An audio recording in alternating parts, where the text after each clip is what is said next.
네, 배우 클라라 씨와 소속사 간의 소송과 폭로전이 진흙탕 싸움으로 번지고 있습니다. 따뜻한 한솥밥 먹다가도 차갑게 돌아서게 되는 연예인과 소속사와의 관계. 도대체 뭐 때문에 이런 지경에 이르게 된 걸까요? 백현주 대중문화 전문 기자와 함께 알아보겠습니다. 네, 어서 오세요. 네, 안녕하세요. 자, 먼저 클라라와 소속사 간의 진실 공방 일지를 저희들이 간단하게 정리를 했는데요. 그 내용을 좀 보고 질문 드리도록 하겠습니다. 화면 함께 보시죠. 네, 먼저 지난 14일 밤 한 언론 매체 보도를 통해서 클라라와 소속사 간의 소송 사실이 알려졌습니다. 성적 수치심이라는 단어로 인해서 사건이 커지기 시작했는데요. 보도가 나가자 폴라리스는 사실 무근이다. 명예를 중요시하는 소속사 회장의 가치관을 알고 클라라 측에서 악용을 했다라고 주장을 하고 있고요. 클라라 측에서는 연예인의 입장에서 폴라리스가 협박죄로 고소해온 사실을 외부에 함구할 수밖에 없었고 할 수 있는 건 그동안 내용 증명으로 오고 간 내용을 정리해서 계약 부존재 확인서를 제기했다라고 주장을 했습니다. 자, 이러자 이 폴라리스 쪽이 문자 내용이나 계약서를 공개하자라고 클라라에게 제안을 했습니다. 이러자 클라라 측은 분쟁 내용이 공개될수록 연예인이 더 불리하다. 따라서 재판 과정을 통해 진실을 밝히겠다며 문자 내용 공개는 거부했습니다.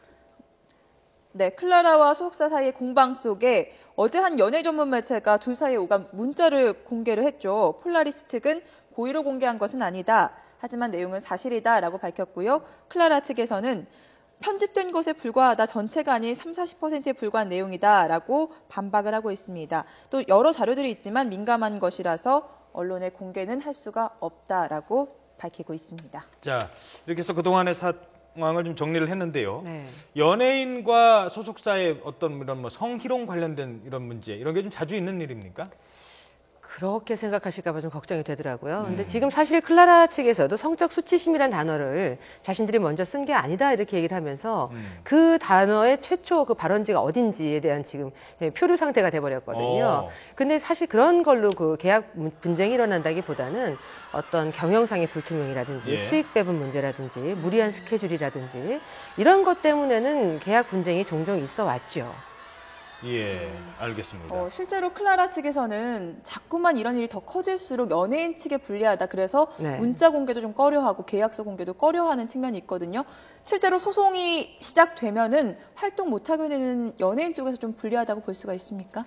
내용이 정당하다면 굳이 분리해야 될 이유가 없고요. 과거에 가장 좀 대표적이었던 케이스가 동방신기 케이스예요. 그때는 오히려 계속해서 공개를 했죠. 연예인 입장에서. 이러이러한 면이 불합리했기 때문에 우리는 여기서 나올 수밖에 없다는 입장을 계속 그 언론을 통해서 SM과의 그 계약 그랬었죠. 더 호소를 했었죠. 근데 불리하다라는 거는 케이스에 따라 다른데요. 지금 클라라 씨 같은 경우에는 오히려 양측이 같이 머리를 맞대고 앉아서 상태는 서로 좋은 상태는 아니지만 상황이 공개를 하는 게 더 낫지 않나라는 생각이 오히려 듭니다. 예. 자, 그러면 어제 디스패치를 통해서 문자가 또 공개가 됐습니다. 네. 지금 뭐 진흙탕 싸움의 진실을 알 수 있는 내용이다라고 해서 디스패치가 보도를 했는데 그 내용 좀 보면서 살펴보도록 하겠습니다. 화면 함께 보시죠. 네, 처음에는 일단 화기애애하게 시작됐던 문자입니다. 5월 29일인데요. 뭐 회장님 굿모닝 뭐 이렇게 클라라 씨가 보내고요. 또 약속 장소를 잡기도 하고요. 또 만남 후에는요. 회장님 바쁘시겠지만 자주 뵈면 좋을 것 같습니다.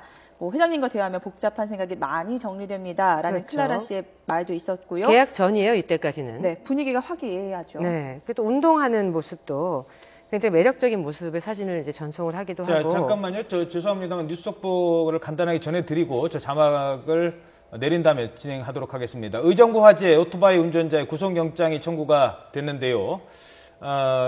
영장의 내용을 보니까 그 다음 자막을 좀 보여주시죠. 오토바이 운전자가 라이터로 키박스를 녹이는 장면이 나왔다는 겁니다. 의정부 아파트 화재, 처음에는 이게 방화가 아니고 실화나 뭐 다른 가능성을 지금 제기를 했었는데 이렇게 되면은 오토바이 운전자, 물론 본인도 부상을 당했습니다. 불에 이 화상을 입었습니다만 이렇게 되면 라이터로 키박스를 녹인 이런 정황이 포착이 됐답니다. 아직 이게 방화인지 실화인지 여기에 대해서는 밝혀지진 않았습니다만 이런 정황이 포착이 됐기 때문에 구속영장이 청구가 됐다는 소식이 있습니다. 네, 많은 사람들의 목숨을 앗아간 의정부 화재 오토바이 운전자에 대해서 구속영장이 청구가 됐습니다. 예, 그리고 속보 하나 더 전해드리겠습니다.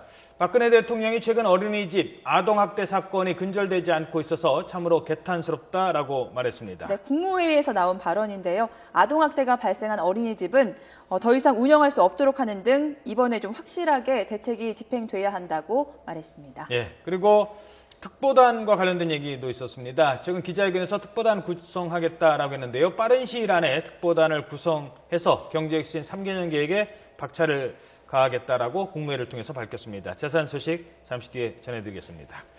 자, 죄송합니다. 그 문자 내용 다시 한번 보도록 하겠습니다. 네.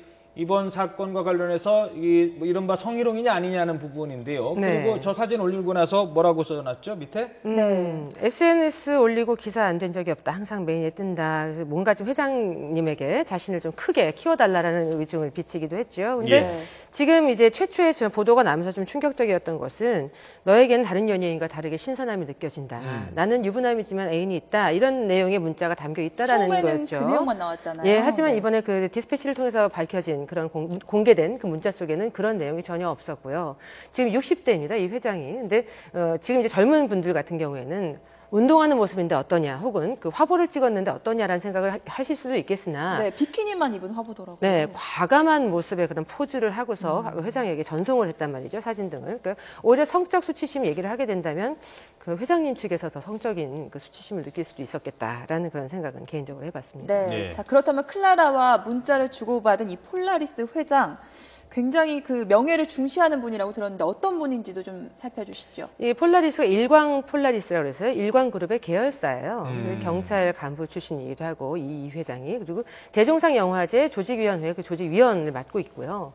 아무튼 그 공식적인 행보에 있어서 차근차근히 밟아왔었고 여러 계열사의 회장이잖아요. 그러다 보니까 이미지가 곧 회사의 이미지라는 걸 알고 있습니다. 그래서 지금까지 올라갔던 길에서 탄탄했던 것도 이미지 관리 덕분이었다라는 얘기를 많이 하고 있고요. 최초에 클라라하고 이제 분쟁이 났을 때 저도 이 L 회장이라는 분에 대해서 어떤 분인지 쭉 취재를 했더니 네. 그런 관련된 루머라든지 이런 스캔들은 전혀 없었던 걸로 저는 취재를 했습니다. 근데 혹시 이쪽 소속사 측이 이게 네. 뭐 디스패치가 공개한 내용이 클라라한테는 불리하고 네. 이쪽 그 소속사한테만 좀 유리한 내용만 공개한 건 아니냐 뭐 이런 얘기도 있던데 그건 어떻습니까? 그런 의혹을 가질 수도 있는 게 최초에 클라라가 이런 수치심을 느꼈다라면서 보도가 됐을 때, 한 매체를 통해 보도가 됐을 때 이병헌 씨의 그런 모델하고 그 걸그룹 멤버하고 있었던 그 문자 내용이 연상이 되면서 예. 뭔가 이제 유부남이 어허. 정말 딸버린 여자에게 이런 식으로 뭔가 들이댄 대시를 한 그런 것이냐라는 것 때문에 굉장히 충격이었거든요. 근데 결과적으로는 지금 봤을 때는 디스패치 보도에서는 그런 것이 아닌 걸로 지금 나왔잖아요. 여러 가지 쟁점을 짚어가는 과정 속에서. 근데 네. 왜 굳이 한 언론이 그 인터넷 매체라 하더라도 연예 전문 매체에서 한쪽에 치우쳐서 보도를 해야 될 뭘 이득을 취하겠다고 그럴 일은 전혀 없는 거거든요. 근데 네. 클라라 씨 측에서 편집된 부분이 있다. 한 30-40%에 불과하다라고 주장을 하고 있어요. 만약에 그렇다면 더 공개를 해야 된다. 근데 지금 얼마 전에, 지금 몇 시간 전에 공개가 됐죠. 팩스를 받았는데 그 안에 좀 더 긴 그 대화 내용의 문자가 있습니다.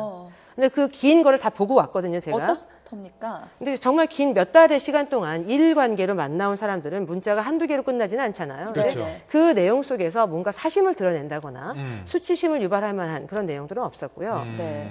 다만 그러니까 클라라하고 이해관계, 입장의 차이는 분명히 했다라는 건 느껴질 수 있는 대목들이 여러 군데가 있었습니다. 네. 예, 그 입장 차이를 저희들이 또 화면을 통해서 정리를 해드리도록 하겠습니다. 이번에 이제 말하자면 본질과 관련된 계약과 네. 관련된 내용인데요. 함께 보시죠. 네, 뭐 회장님 저녁은 드셨나요 하면서 계약서를 검토 중이다라고 말하면서 특별히 뭐 5조 구항을 삭제해 달라고 부탁을 하기도 합니다. 또 클라라 측에서 아버지가 해외 골프를 가셨다는 이유로 조금씩 계약을 미루기도 하는 모습 네. 보여지고 네. 있습니다. 클라라가 그- 죄송합니다. 뭐 이런 얘기도 네. 있고요. 완전 전속이 아니고요. 독점적 에이전트 독점 에이전시 권한에 대한 계약이라고 하는데 복잡해요, 그게. 그게 어떻게 보면 해석의 차이가 있을 수가 있어요. 그러니까 코리아나 클라라라고 해서 클라라는 거기 소속인데요. 폴라리스에게 독점 에이전시권을 줬다라는 겁니다. 그렇다면 이거 에이전시권을 준다라는 거 분야에 대한 에이전트권을 줄 수는 있는 거예요. 근데 이제 클라라의 입장에서 봤을 때는 양쪽이 병행 매니지먼트를 할 수 있다라고 생각을 했던 것 같고 폴라리스 측에서는 우리가 모든 걸 전담하겠다라는 생각을 한 것 같은데 에이전트권에 대해서 과거에는 이런 경우가 있었습니다. 가수 활동을 하면서 하면서 예. 배우 활동을 겸했을 때 어. 배우 매니지먼트는 취약하기 때문에 우리가 다른 소속사에 일을 맡기겠다라고 해서 그렇게 병행 매니지먼트를 했던 적이 있었어요. 예. 그게 어떻게 보면 독점 에이전트권에 대한 그 병행이겠죠. 근데 이번 클라라 같은 경우에는 너무나도 그런 부분에 있어서 이해관계, 생각의 차이가 컸던 거로 보이고요. 또 특히나 이제 그 폴라리스 쪽에서 조금 간과했던 것은 자신네들이 독점을 맡았던 클라라에 대해서 잘해주고 싶었던 마음은 이해가 가는데요. 보도 자료를 배포하지 말아달라라고 계약 체결 부분에 대해서 클라라가 요청을 한 그런 문자 내용이 있습니다. 근데 여기에 대해서 어찌 되었든 간에 보도 자료는 배포가 됐고 클라라는 그 전 소속사 말고 그 전 소속사에게 위약금을 물어야 되는 그런 상황으로 몰리는 보도자료가 그런 거는 정황이 나가면서. 있습니다. 네. 그러니까 그 자신들의 매니지먼트를 하는 배우의 의견을 존중하지 않은 부분에 대해서는 인정이 되는 거죠. 실수라는 부분이. 알겠습니다. 네. 자, 시간 관계상 오늘 얘기는 여기까지 듣도록 하겠습니다. 지금까지 백현주 대중문화 전문기자였습니다. 오늘 수고하셨습니다. 고맙습니다.